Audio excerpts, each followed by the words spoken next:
Hi guys, welcome to my channel. This is first of hopefully many videos. My name is Leah Gillett. I am 30 years of age. I grew up in Northern Ireland, Belfast, and lived there for many years before moving off to Scotland to study.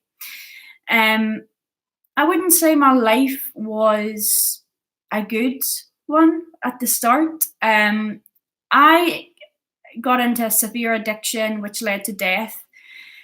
And basically, I want to give people an understanding and awareness of why people do the things they do when they're in addiction and why they use in the first place, because it's not often a choice they want to make. It's a choice they feel that they're left with after life trauma.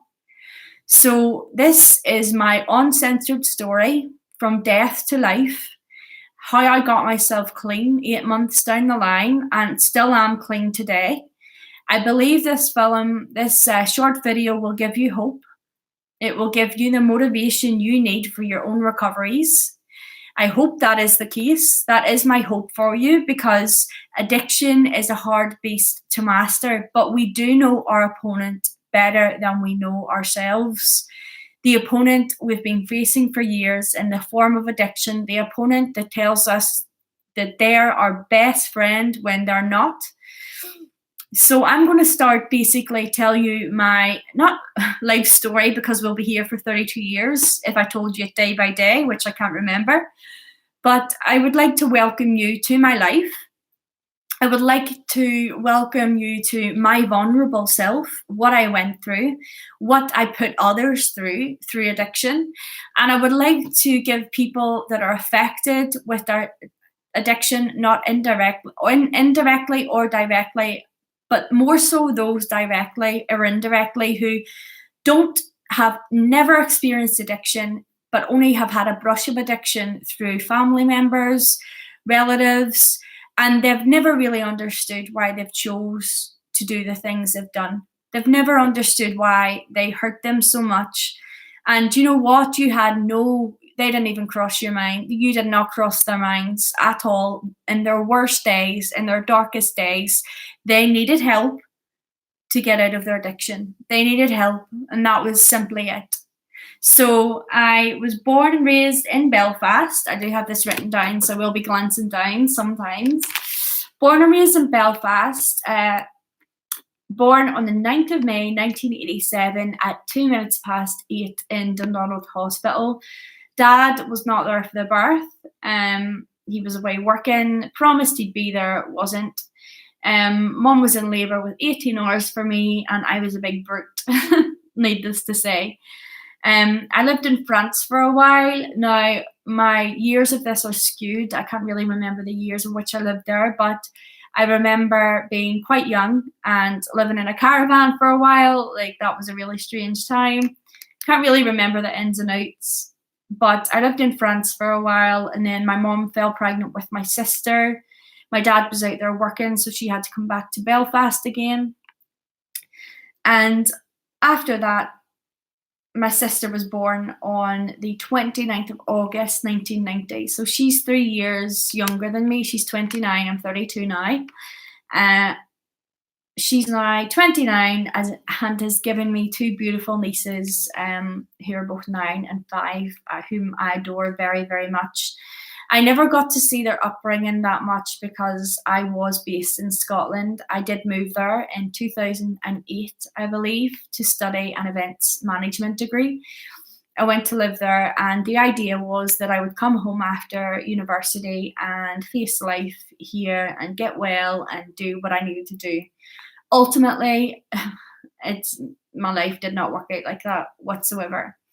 So my dad eventually came home when I was 5, and my sister was 2, and they'd bought a large detached house in Cypress Gardens to butter up my mum so that they would move in together after they'd split, because he was having affairs left, right, and centre.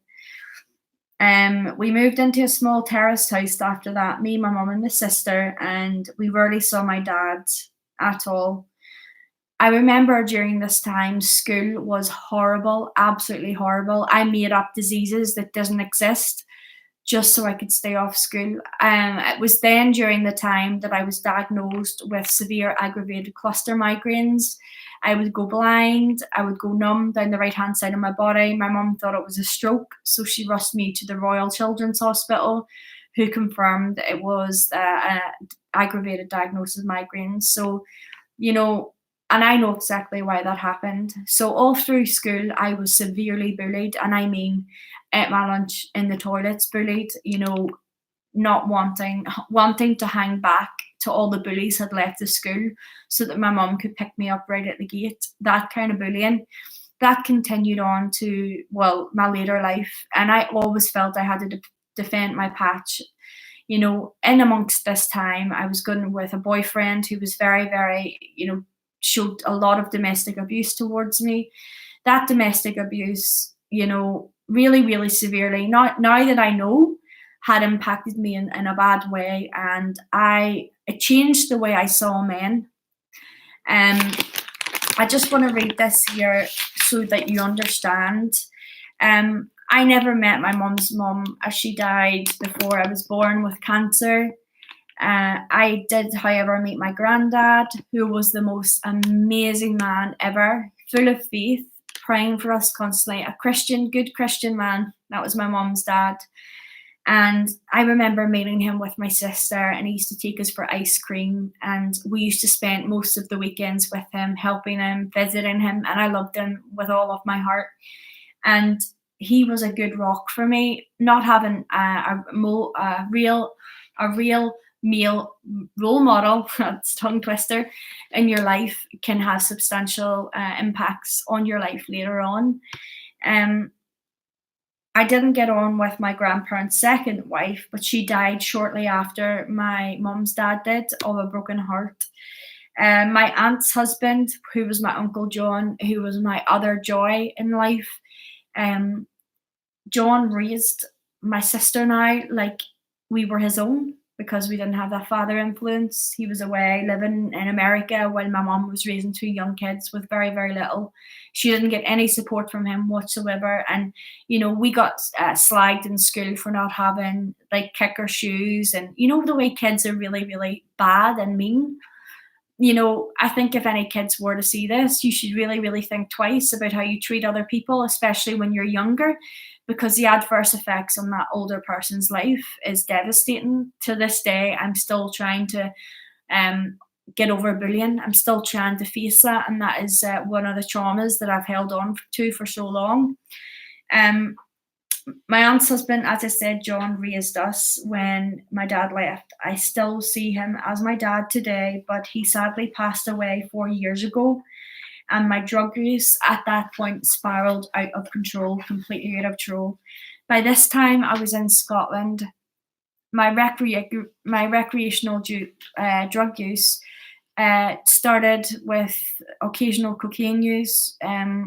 Well, the first initial drug addiction started with codeine for migraines from a young age. The age of 16, I was hooked. I then started using recreational cocaine, and by the height of that, I was spending £800 a weekend, locking myself away in a home from Thursday to Sunday night, blinds drawn, drinking and downing as much Jack Daniels straight out of a bottle as I could, and sniffing as much pure cocaine as I could, just to forget about the traumas of sexual abuse, domestic abuse, my parents divorcing. Oh, the bullying, the list is endless.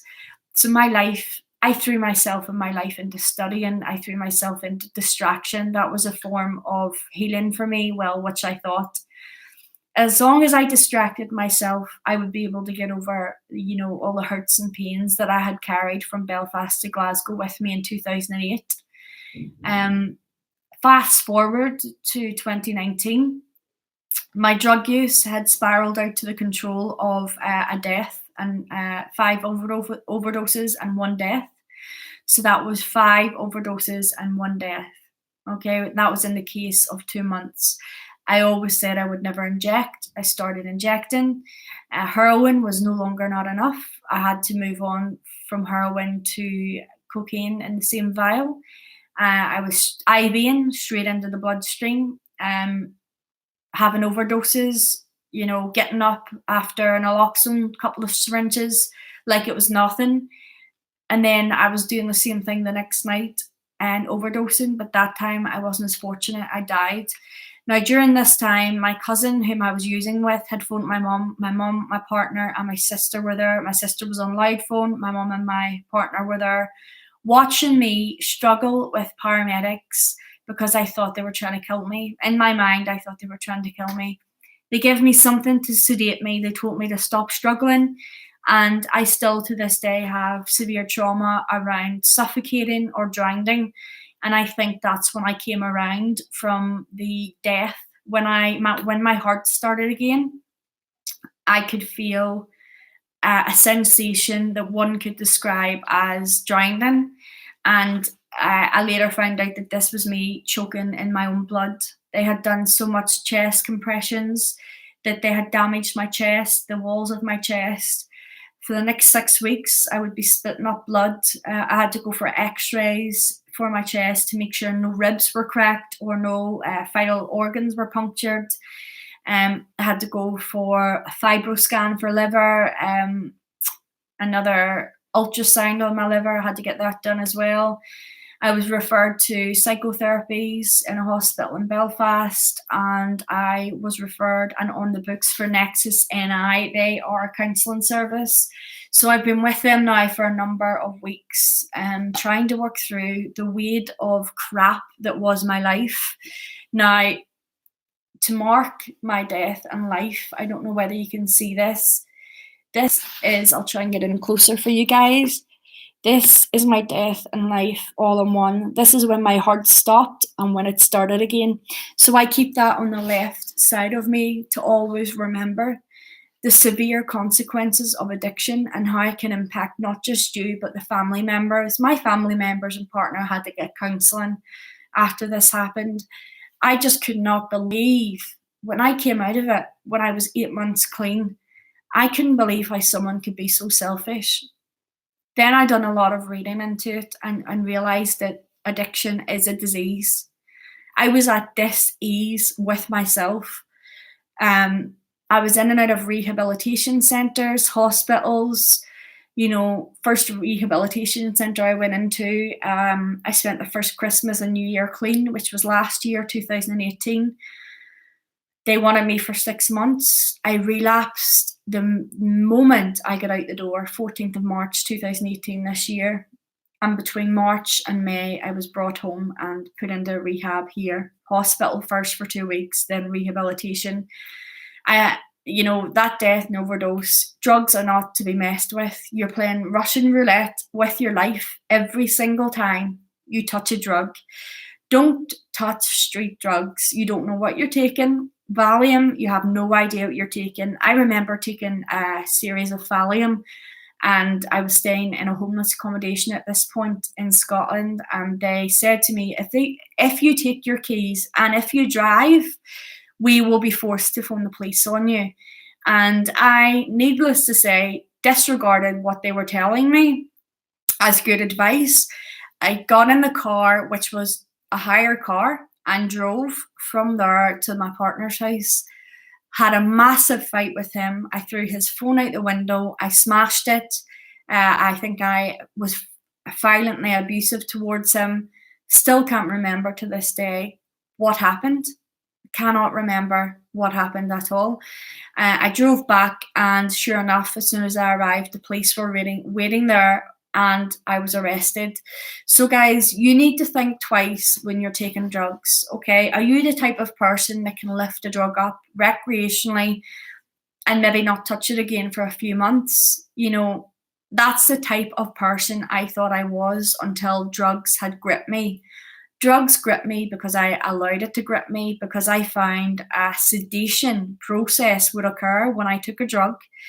It would help me deal with a lot of psychological stuff in my mind, which I had not left or not treated. My treatment was self-treatment through addiction, through drugs misuse, when I should have been seeking help to actually target those real life traumas that had caused me to come to this point in my life. So guys, thank you so much for tuning in. I 100% believe everything happens for a reason. God is my saviour. To this day, you know, that taxi driver that picked me up to go and get the bag that killed me prayed for me. Didn't know this man, never met him before, prayed for me, for my life, and for my protection. And I don't know to this day anyone who has survived 5 overdoses and a 20-minute death to be pronounced dead and then to have life breathed back into them again. Hence the tattoo. Okay, so this is a constant reminder to me. I can never ever go back to the way I was before, because that is just not viable. I will lose everything. I will lose the support that I did have the first time round, and I'm not willing to make that sacrifice. Not for anyone, not for anything. So guys, thank you so much for tuning in.